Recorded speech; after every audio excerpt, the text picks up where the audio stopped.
आनंद ने अपने रथ से सोने और चांदी की अशर्फियों से भरी थैलियां निकाली और महात्मा के चरणों में रख दी। उसने गर्व से कहा, प्रणाम महात्मा जी, मैं इस राज्य का सबसे बड़ा व्यापारी हूं। मेरे पास सब कुछ है, पर शांति नहीं है।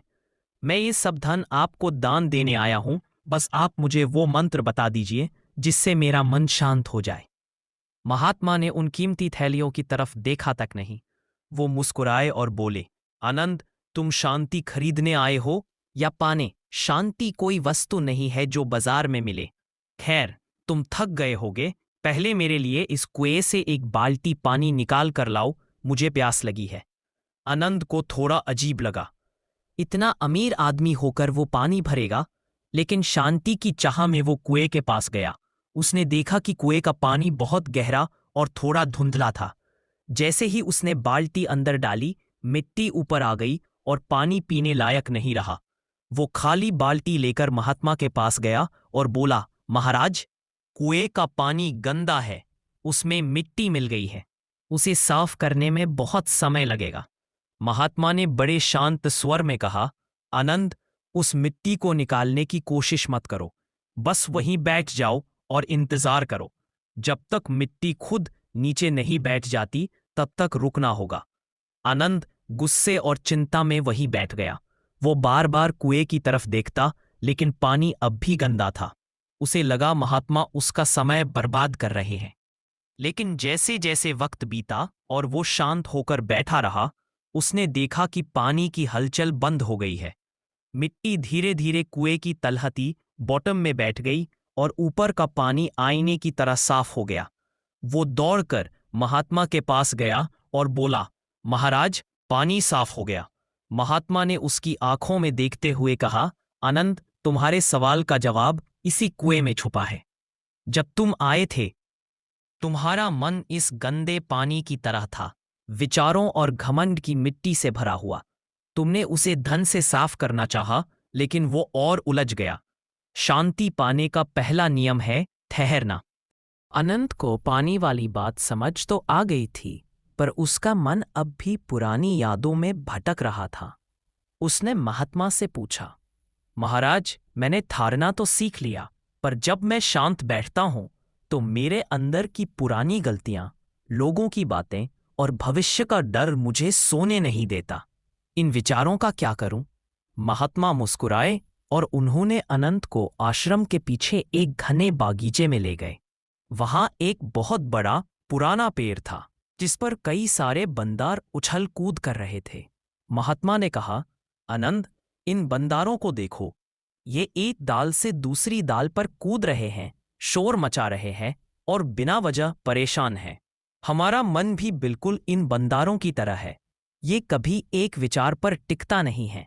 आनंद ने पूछा, तो क्या मैं इन बंदरों को भगा दूं? महात्मा बोले, नहीं आनंद, अगर तुम इन्हें डंडे से भगाओगे तो ये और गुस्सा होंगे और तुम पर हमला करेंगे। इन्हें भगाने की कोशिश मत करो, बस इन्हें देखना शुरू करो।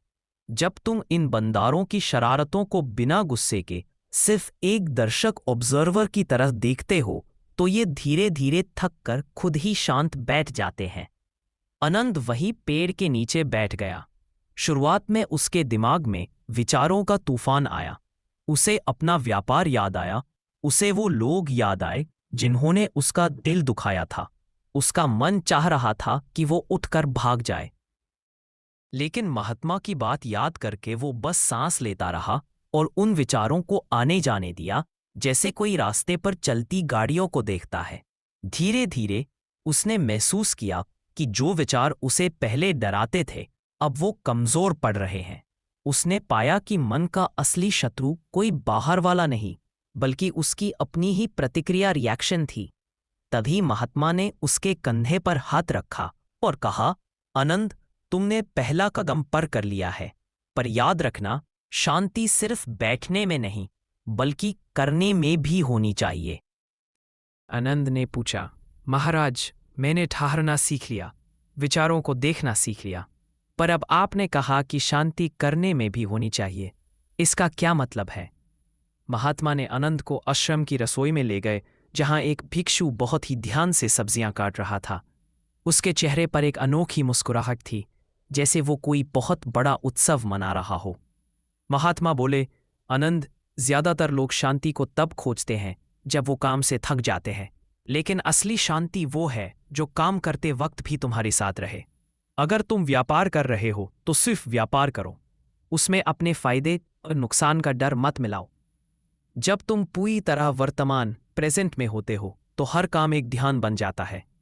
अनंत को समझ आ गया कि उसकी बेचैनी का कारण ये था कि उसका शरीर तो महाल में होता था, पर मन हमेशा कल की चिंता में रहता था। उसने महात्मा से पूछा, महाराज, क्या अब मुझे ये सब धन दौलत छोड़कर यहीं रहना होगा? महात्मा जोर से हंसे और बोले, नहीं आनंद, शांति महाल छोड़ने में नहीं, बल्कि महाल के मोह को छोड़ने में है। वापस जाओ, अपना व्यापार करो, पर एक नए दृष्टिकोण के साथ। अब तुम पैसे के लिए नहीं, बल्कि लोगों की सेवा और अपने कर्तव्य के लिए काम करो। जब तुम्हारा मैं, ईगो खत्म हो जाएगा तो शांति अपने आप रह जाएगी।